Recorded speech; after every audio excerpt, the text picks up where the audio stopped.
Shabbat Shalom, aquí estamos nuevamente transmitiendo desde los montes del Valle de Curacaví en Chile, su servidor Osvaldo Calderón, y cerrando este Shabbat con este ciclo que hemos tenido, ¿no es cierto?, donde hemos revisado las 5 funciones del cuerpo de Mashiach, o en este caso los 5 ministerios, ¿no es cierto?, el apóstol, el profeta, el maestro, ¿no es cierto?, el pastor, el evangelista.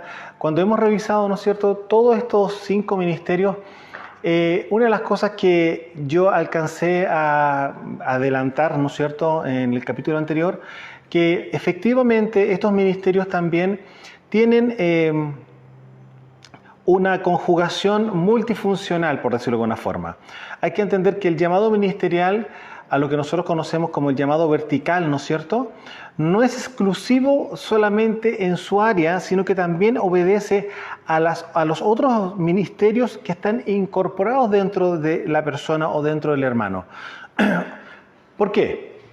Recordemos que el que habita en nosotros es el apóstol de apóstoles, o el emisario de emisarios, o el profeta de profetas, o el maestro de maestros, o el evangelista de evangelistas, el mensajero, ¿no es cierto?, o el pastor de pastores. Entonces, por lo tanto, si Él habita en nosotros y Él ha producido un llamado en cada uno de nosotros, claramente también por causa de que Él está en nosotros, también los otros 4 ministerios, ¿no es cierto?, también están manifestados en distintas porciones dentro de uno mismo.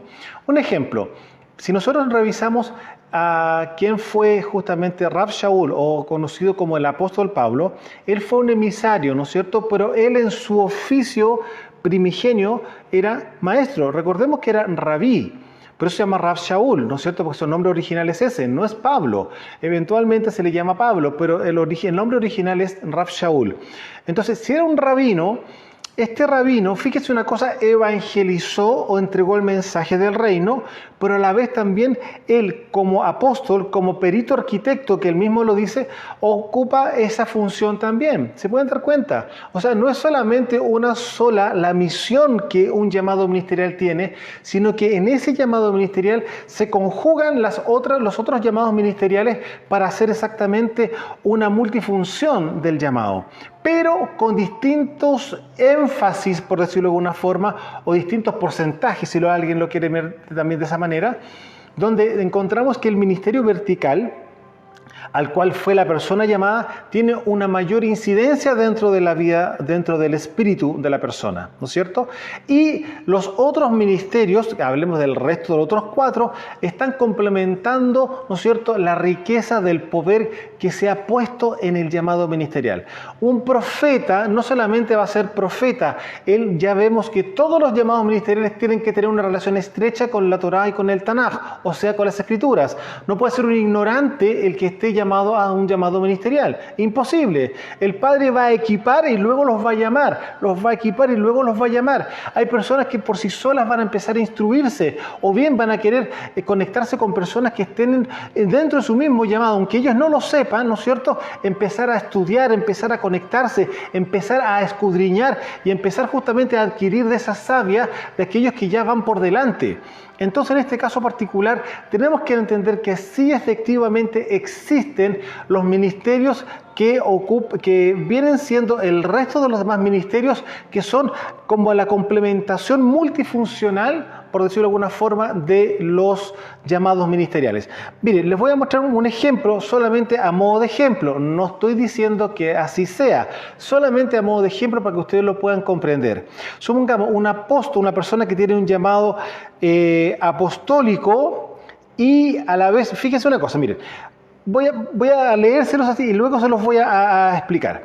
Un apóstol con un 35%, que dentro de él tiene un profeta de un 15%, o un evangelista de un 25%, y tiene un pastor de un 15% y un maestro de un 10%, se pueden dar cuenta que aquí hay un llamado apostólico evangelista.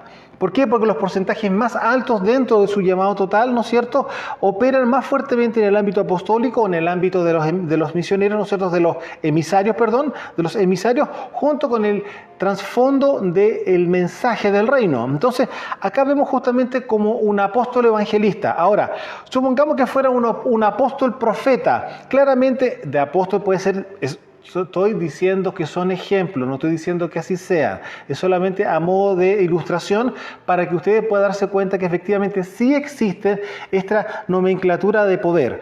Ya, un apóstol profeta vendría siendo un 40%, pensemos en un apóstol, profeta 30, ¿no es cierto? Evangelista 10, pastor 5, maestro 15, por decir algo. Pueden ser invertidos los números, eso es, no estoy diciendo que así sea, es solamente un modo de ilustración para que ustedes puedan entender que la persona, usted, que tiene un llamado ministerial, también tiene dentro de usted claramente los otros 4 ministerios en distintos niveles de proporción. Supongamos un apóstol maestro, un ejemplo, ¿ya? Un 40% de apóstol, profeta tiene un 15%, un de evangelismo tiene 10%, pastoral tiene un 5%, pero de maestro tiene un 30%, por decirlo de alguna forma. De hecho, esta figura, no estoy diciendo que así lo sea, pero si vemos nosotros qué vendría siendo justamente Rav Shaul, es un maestro al cual se le envió. O sea, es al revés, es un maestro apostólico, ¿se fijan?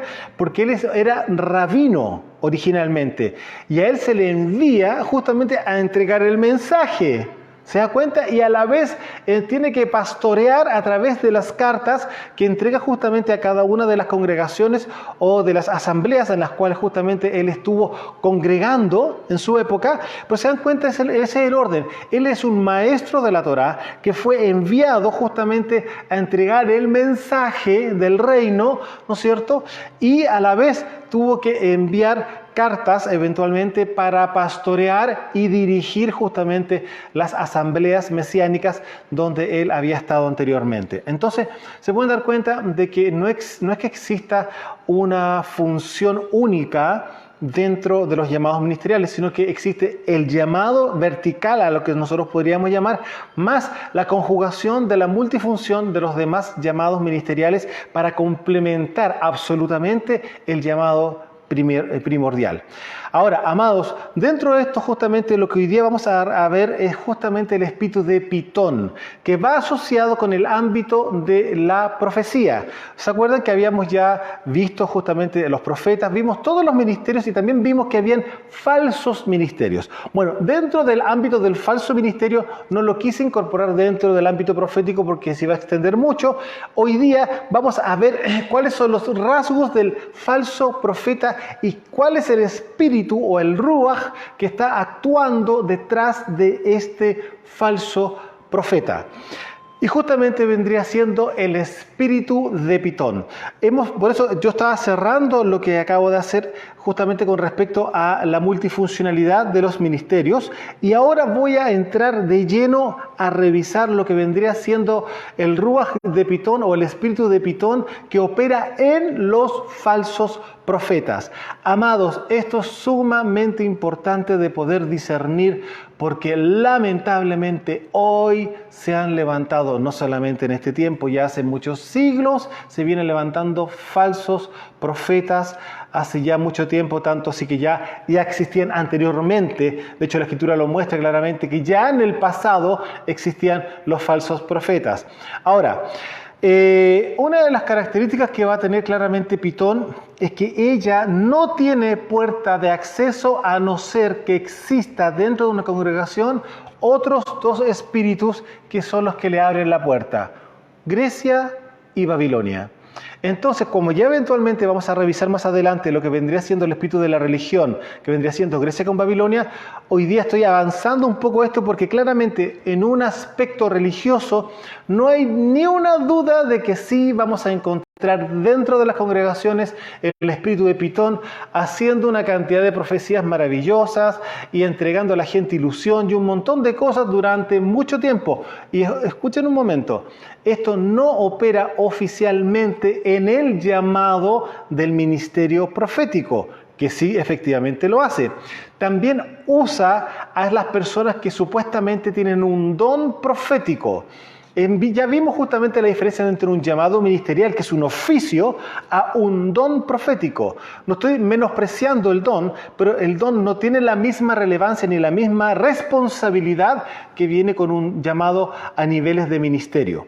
Entonces, el espíritu de Pitón opera en estas 2 áreas, en el llamado profético como profeta, y en el don profético. ¿Por qué estoy diciendo que opera en? Porque lamentablemente una de las cosas que no se ha experimentado, cosas que aún todavía no se revelan, cosas que aún todavía no se manifiestan como corresponde, es entregar el verdadero mensaje que vendría siendo justamente el Evangelio del Reino del Eterno. Y ese Evangelio, esa buena noticia, corresponde justamente a Isaías 61. Y dentro de Isaías 61 nos encontramos que existe justamente el ámbito de la liberación. Presiones de cautividad, libertad de los cautivos, lo que ustedes ya conocen que trae Isaías 61. Por lo tanto, como no se conoce el verdadero mensaje, difícilmente vamos a poder entender que esto que estamos hoy día entregando nuevamente, porque se lo entregamos esto en la escuela de embajadores que tuvimos hace años atrás, pero estoy tocando nuevamente este tema puesto que estamos tocando el tema de los ministerios.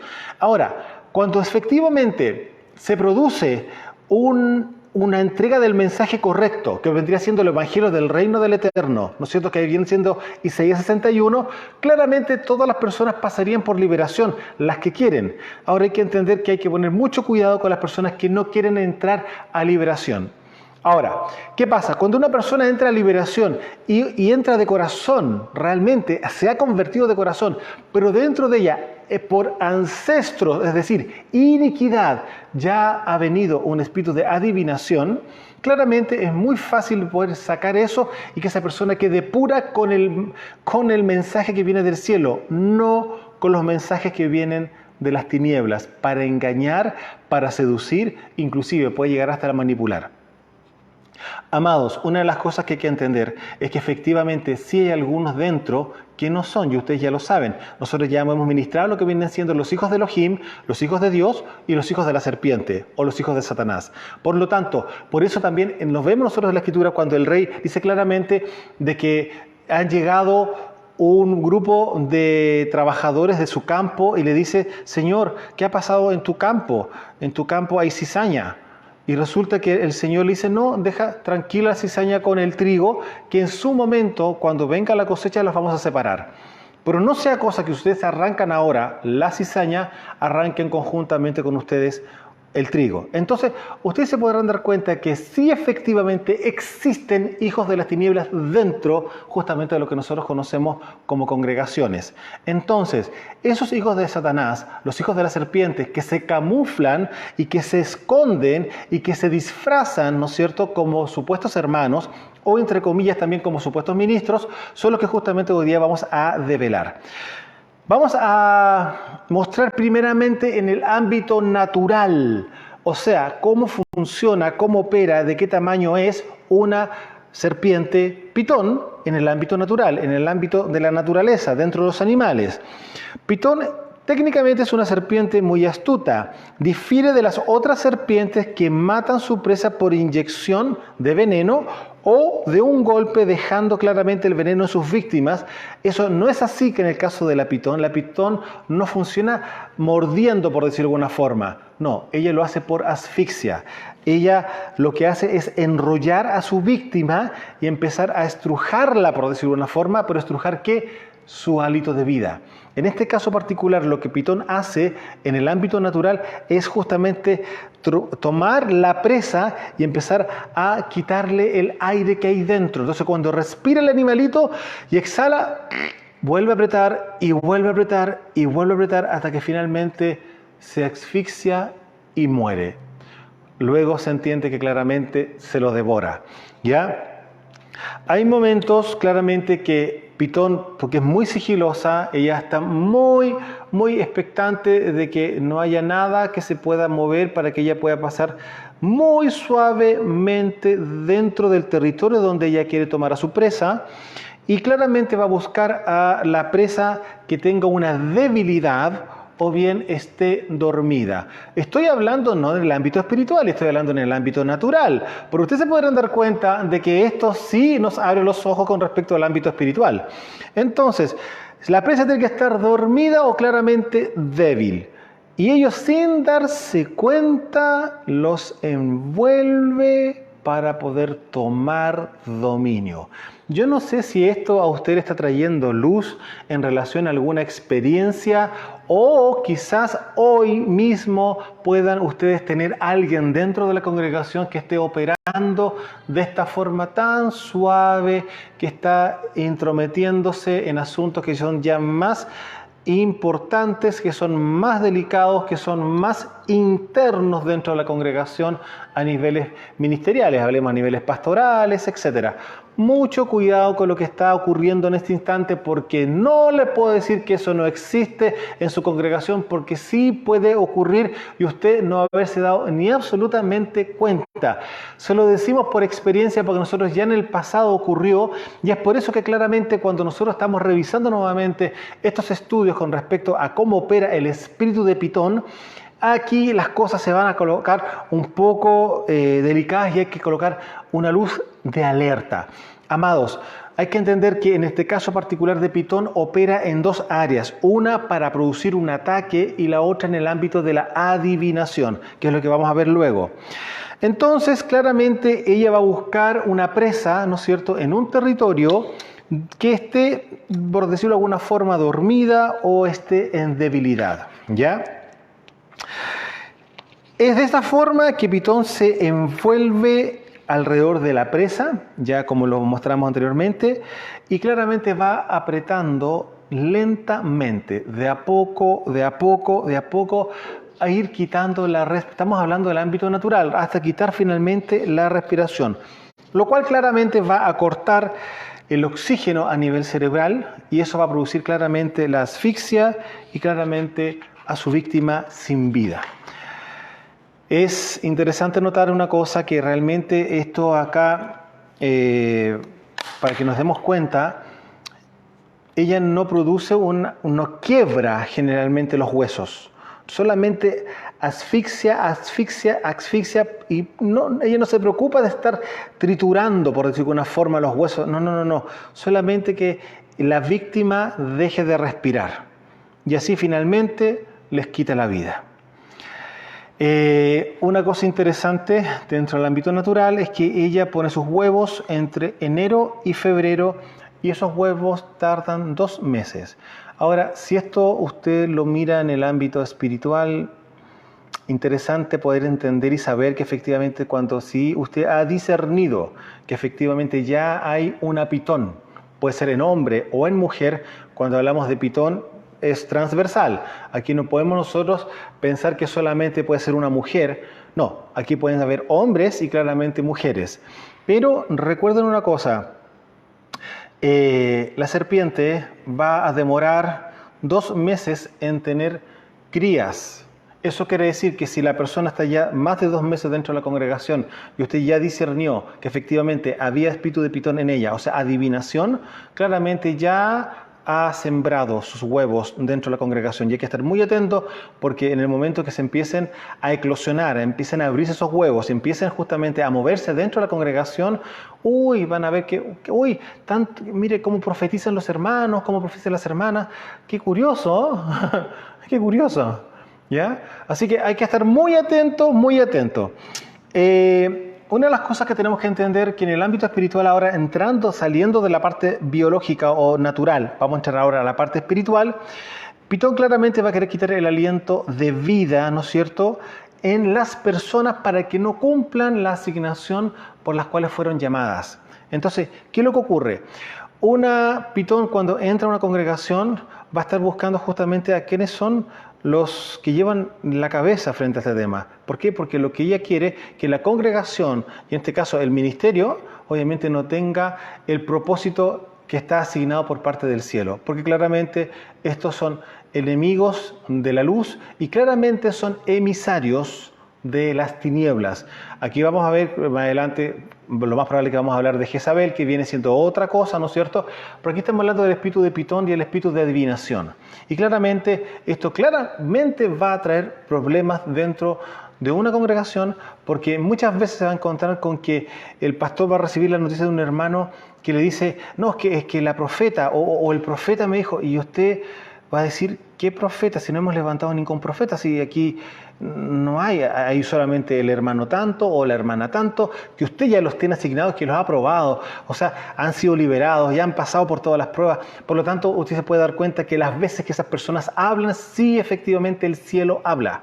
Porque no habla todos los días, no habla cada rato, no está cada rato hablando con el pastor ni con los hermanos, no. Son cosas muy puntuales porque son directivas. Hay que entender que el ámbito profético trabaja en dirección para volvernos justamente a la voluntad del Padre. Entonces, por lo tanto, va a ser muy fácil de poder discernir cuando aparecen tantas y profecías semanales, inclusive hasta son capaces de llamar a los hermanos para decirles, acabo de recibir una palabra del Señor para usted.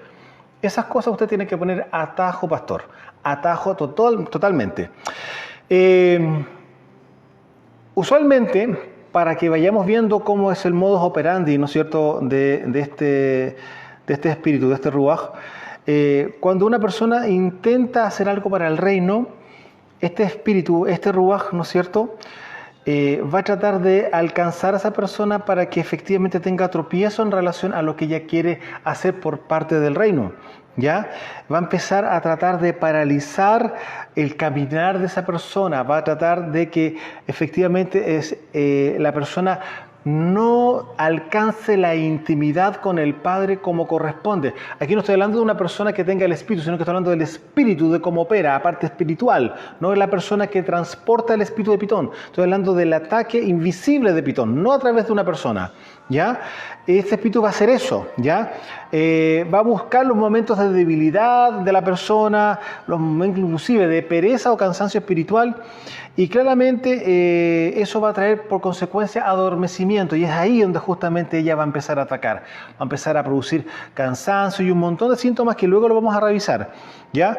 Y claramente va a tratar de producir un agotamiento en la persona. Eso es un síntoma, uno de los síntomas con respecto al ataque de Pitón.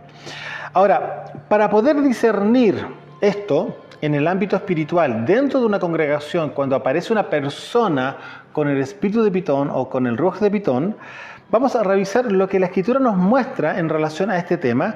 Y aquí hay unos pasajes que están tanto en el Antiguo Pacto como en el Nuevo Pacto. Aquí en Hechos capítulo 16, usted puede revisarlo completo, la historia completa del enfrentamiento que tiene Rab Shaul, ¿no es cierto?, con una mujer que tenía este espíritu. Vamos a irnos a Hechos capítulo 16, verso 16 en adelante. Usted puede leer la historia desde antes, ¿no es cierto?, revisando completo. Vamos a atacar solamente lo que nos interesa en este momento. Y en Hechos capítulo 16, verso 16, dice, aconteció que mientras íbamos a la oración, nos salió al encuentro una muchacha que tenía ruaj de serpiente, dice en la versión Kadosh, en la versión Biblia israelita mesiánica, la versión Kadosh, dice claramente así, dice, nos salió al encuentro una muchacha que tenía el ruaj de serpiente, fíjense, el cual le permitía predecir el futuro, la cual daba grandes ganancias a sus amos adivinando. Esta, siguiendo a Pablo y a nosotros, daba voces diciendo, estos hombres son siervos del Elohim Haelión, o sea, del Dios Altísimo, Elohim Haelión, quienes os anuncian el camino de salvación. Y esto lo hacía por muchos días, más desagradando a Rab Shaul o a Pablo, ¿no es cierto? Este se volvió y dijo al Ruaj, te mando en el nombre de Yahshua HaMashiach que salgas de ella. Y el Ruaj salió en aquella misma hora. Usted se podrá dar cuenta que esto no fue solamente un episodio que vivió el grupo junto con Pablo, ¿no es cierto? Fueron días, dice claramente acá. Dice acá, verso 18, y esto lo hacía por muchos días, más desagradando a Pablo, este se volvió y dijo al Ruaj. O sea, aquí Pablo dijo ya, no, momento, aquí hay algo que, momento, hasta aquí nomás. Y él discernió justamente el Ruaj. Luego de eso tienen grandes problemas, los meten presos, etc. Pero ustedes tienen que entender que acá vemos la manifestación justamente de un espíritu pitonizo, ¿ya? De un Ruaj pitonizo. Ahora, aquí es muy curioso que la traducción de ruach de serpiente, ¿no es cierto?, viene de la palabra griega Apolopitius. Eso es lo que en el griego dice Apolopitius y claramente significa pitón, ¿ya? En la mitología griega, Pitón era una gran serpiente hija de Gea, ¿ya? ¿Y quién es Gea? Gea, en el griego, se le reconoce como la madre tierra, muy curiosamente a lo que nosotros conocemos acá en Latinoamérica, particularmente en Chile, como la Pachamama, en el ámbito indígena. Estamos hablando exactamente de lo mismo. Y resulta que Pachamama también viene siendo una de las figuras de la Reina del Cielo, ¿ya? Deme un segundito, después vamos a profundizar un poquito más eso, ¿ya? Voy a volver a repetir. La mitología griega, ¿no es cierto?, tiene a Pitón como una gran serpiente que es hija de Gea, la madre tierra, nacida del barro que quedó en la tierra después del gran diluvio. O sea, dentro de la mitología y dentro de la cultura hay un gran diluvio. Mire qué curioso, ¿ya?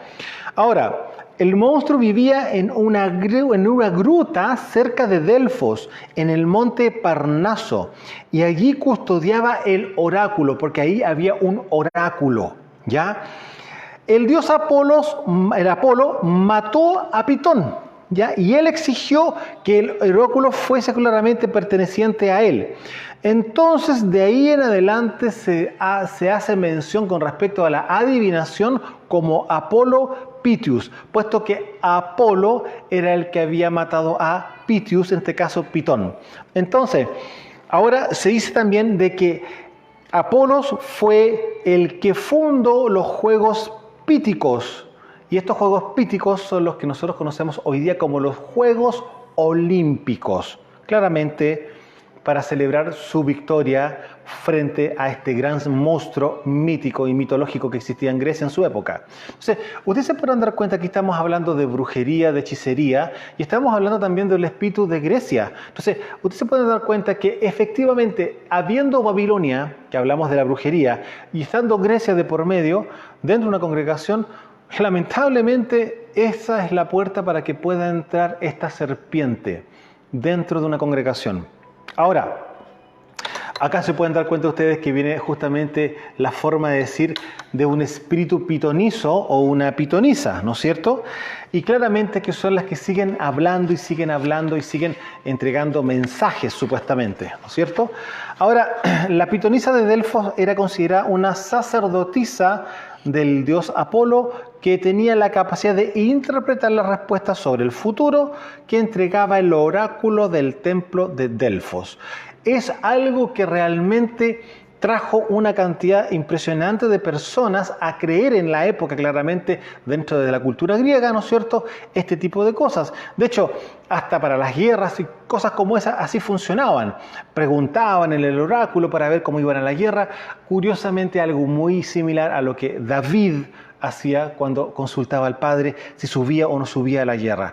Cuando también inclusive, aquí vamos a ver justamente a Saúl, ¿no es cierto?, haciendo exactamente lo mismo, preguntándole al creador, pero recordemos que el padre ya lo había desechado, ya había ungido a David, ¿no es cierto?, como el próximo rey.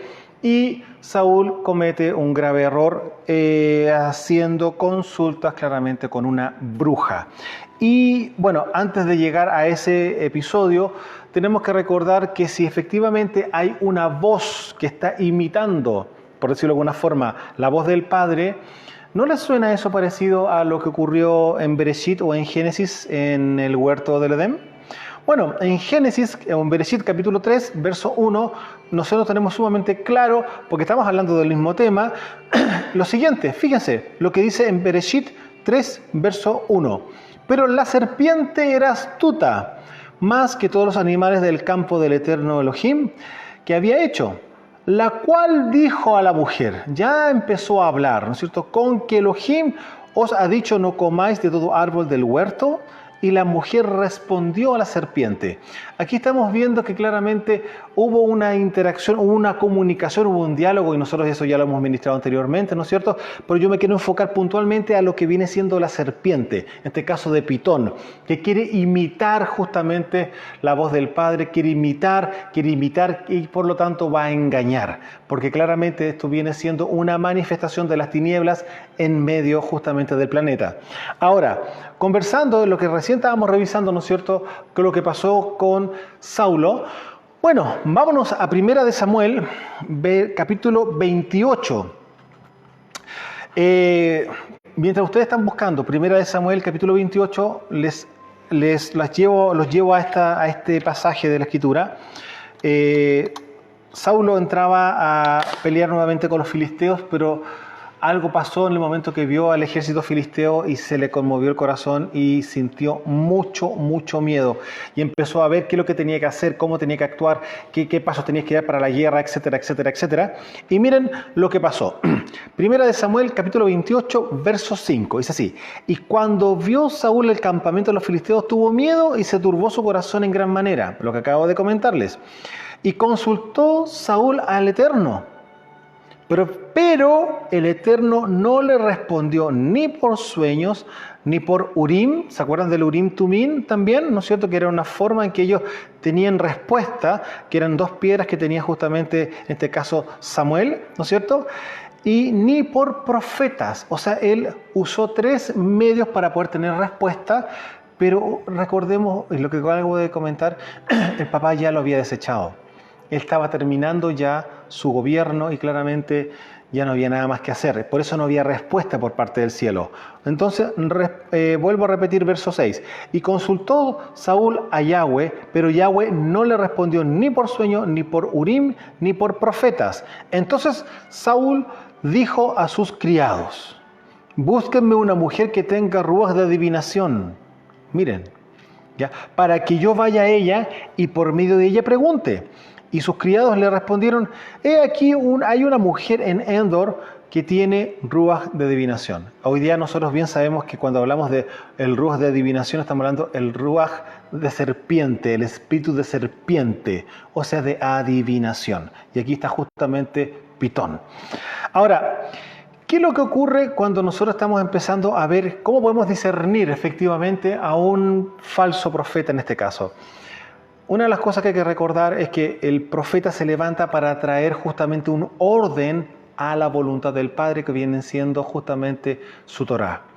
Y si se levanta un supuesto profeta y no está trayendo justamente el orden a la congregación con respecto a la pureza y la santidad que está en la Torá, claramente ¿a qué va a venir? A decir lo que viene para mañana, a vaticinar o a adivinar o a colocar esperanzas, no es que tu hijo viene, no que tu esposo viene, y etcétera, y aún más de por medio, démosles una linda ofrenda al Señor por esta palabra que acaba de usted de recibir. No sé si le suena eso. Bueno, ahí tiene usted un ejemplo de cómo discernir efectivamente un falso profeta. Y ahora, algo muy simple, que la Escritura lo dice también y ya lo ministramos cuando justamente revisamos el tema de los profetas. Usted vea si efectivamente lo que esa persona dice ocurre eventualmente. Y usted se va a dar cuenta que en un porcentaje altísimo, gran parte de todas las cosas que profetizó no ocurrieron y no van a ocurrir nunca. Entonces, por lo tanto, no existe. O sea, yo pregunto, ¿podrá haber un error por parte del Padre que diga, ay, no pasó lo que dije que iba a pasar? Eso es imposible. El Padre cuando da una palabra es porque eso va a ocurrir. Sin embargo, la adivinación, que por lo mismo hablamos de una serpiente, y la serpiente tiene en sí misma una lengua bífida, o sea, una lengua partida, claramente le va a decir verdad y también le va a decir mentiras. Por lo tanto, cuando la serpiente está hablando, hay cosas que no se van a cumplir y cosas que sí se van a cumplir porque adivinó solamente. Entonces, amados, ustedes se podrán dar cuenta que ahí vamos discerniendo, y eso ocurre también en el ámbito más local con respecto al don profético, que ocurre exactamente lo mismo. En parte, inclusive, en algún instante nosotros oímos comentarios de algunas personas que dicen, pero si el hermano le achunta o la hermana le achunta, ¿cómo es eso? Si no es cosa de... se podrá dar cuenta, ¿no? Eso no existe. O sea, si es una palabra que viene por parte del Ruach HaKodesh, si viene por parte del Padre, lo que esa persona diga, eso va a ocurrir. Pero usted se podrá dar cuenta que gran parte de las cosas que la persona dice no ocurren. Y es por lo mismo, porque está bajo la influencia de Pitón. Ahora, si estamos viendo un ataque de Pitón en la persona, en una persona X, ¿ya? Y esa persona usualmente son las esposas de los pastores, o bien justamente la persona de confianza que está al lado de un profeta, mira lo siguiente. Roba las finanzas. Cuando hay una impartición, cuando ya existe un ataque oficial de parte de Pitón, pasa lo siguiente. Roba la finanza, manifiesta cansancio a la persona, aburrimiento, desesperación, apatía, ahoga la fe. Claramente hay un estrangulamiento, eso lo trae por consecuencia un desánimo, quita los sueños del Eterno. Claramente cuando hay un ataque Pitón, la persona deja de soñar cuando ya ha tenido justamente ya una práctica espiritual de recibir sueños, ¿ya?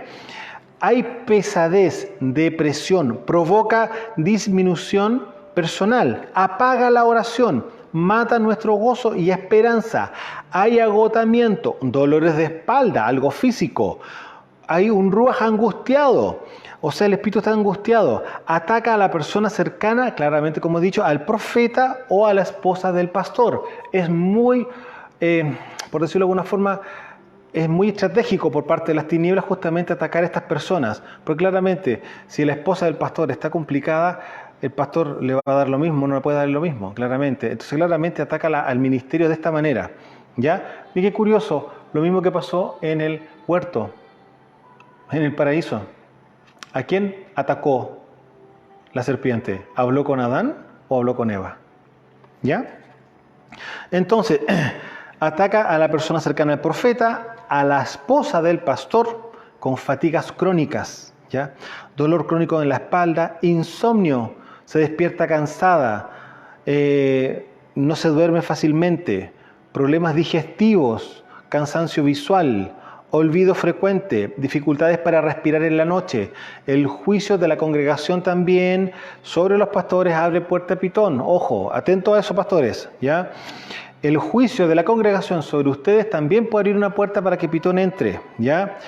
Y claramente va a querer destruir la asignación, ¿no es cierto?, que hemos tenido por parte del cielo y busca apagar el fuego, la pasión que tenemos por el Padre y claramente ataca al corazón en ese aspecto, en el ámbito del poder, en el ámbito de la pasión. Entonces, nos podemos dar cuenta que no es cosa fácil, no es algo así pasajero, un espíritu Pitón, no. Esto trae consecuencias no menores. De hecho, les voy a mostrar efectivamente, para ir cerrando, cómo usted debe de enfrentar si existe una manifestación de lo que acabo de mencionar, ¿no es cierto?, en su esposa o bien en alguna persona de confianza, ¿no es cierto?, este tipo de manifestaciones. Usted tiene que, no le voy a decir cómo tiene que orar, la oración que tiene que hacer, no, porque eso el Ruach HaKodesh se lo va a entregar a usted, pero le voy a dar ciertas pautas para que usted tenga más o menos un orden en relación a este tema. Para poder enfrentar a Pitón, primeramente hay que renunciar, ¿no es cierto?, a todas las manifestaciones que la persona pueda tener. Estamos hablando justamente de insomnio, cosas a niveles digestivos, el cansancio, el agotamiento, etcétera. Todo lo que acabo de nombrar, la persona tiene que renunciar a esas manifestaciones, claramente, ¿no es cierto? Y claramente hay que invocar el nombre del Rey para entrar en esta oración, como todos nosotros bien sabemos que hay que hacer, ¿no es cierto? En el nombre de Yeshua HaMashiach, Padre, yo en esta hora vengo a renunciar a esto, etcétera. Renuncia y luego le dice, Padre, en el nombre de Yeshua HaMashiach, yo llamo a tus ángeles para que vengan con espada. Ahí le estoy mostrando un poco lo que debe hacer, ¿no es cierto? Y ellos, tus ángeles, tus malajim, decapiten, le corten la cabeza a Pitón. Y luego todo eso es tomado y enviado al abismo.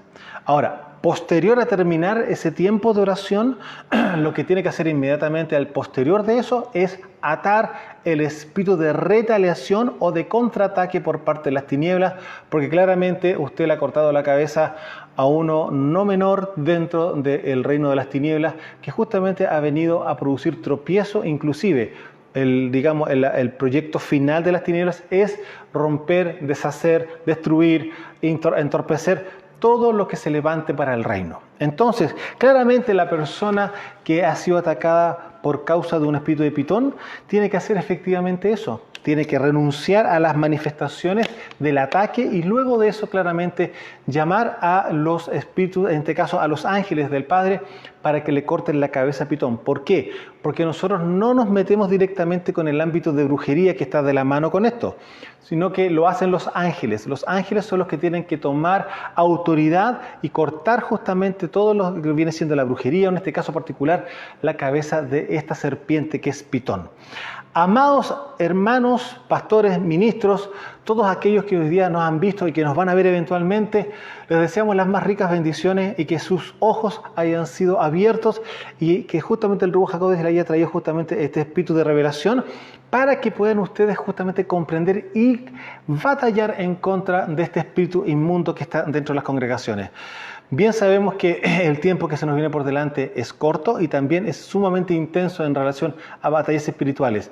Bueno, de hecho aquí le estamos dando justamente algunas herramientas para que ustedes puedan defenderse frente a este tipo de espíritus y también ustedes puedan tener la victoria y la manifestación de la gloria de parte del Padre al posterior de haber hecho una declaración como esta. Ahí ustedes se van a dar cuenta inmediatamente cómo las cosas van a cambiar, porque para el que cree, lo dice la Escritura claramente, todo le es posible. Un abrazo desde la distancia, desde el monte del Valle de Curacaví en Chile, su servidor Osvaldo Calderón. Shalom.